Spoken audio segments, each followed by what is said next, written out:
জেলা পরিষদে দুর্নীতির অভিযোগ করেছিলেন মুখ্যমন্ত্রী শুভেন্দু অধিকারী। গতকাল ঠিক কি বলেছিলেন তিনি, শুনুন। ব্যাপক দুর্নীতি হয়েছে।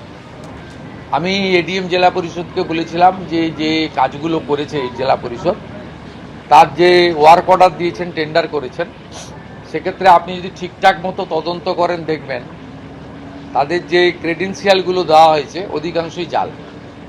আমি পুলিশের কিছু তদন্ত রিপোর্ট এদের বলেছি, তাতে 600 মতো লক্ষ্মীর ভাণ্ডারের অ্যাকাউন্ট ভুয়া, 3500 মতো মাইনরিটি স্কলারশিপের অ্যাকাউন্ট ভুয়া, সব ক্ষেত্রেই ভুয়া। এসসি নয় এসসি বেনিফিট নিচ্ছে, এসটি নয় এসটি বেনিফিট নিচ্ছে, ফিজিক্যালি চ্যালেঞ্জ অরিজিনাল নয় ফিজিক্যালি দিব্যাঙ্গ ভাতা নিচ্ছে।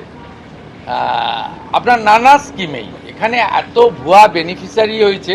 এর জন্য আগের সিস্টেম দায়ী। দেখুন ওরা কি করতো, আগের সরকার, আপনি অ্যাকাউন্ট নম্বর দিতেন, আপনার অ্যাকাউন্টে টাকা দিয়ে দিত, কিন্তু আমরা এবারে ভেরিফিকেশন করছি ওই অ্যাকাউন্টটা যে ওর কেওয়াইসি ঠিক আছে কিনা, আধারের সঙ্গে অ্যাকাউন্টের লিঙ্ক আছে কিনা, এটা করতে গিয়েই এই জেলাতে হাজার হাজার ভুয়া বেনিফিশিয়ারি ধরা পড়ছে। সেই জন্য আমি জেলার মানুষকে বলবো যে 2 মাস আমাদের সময় দিন।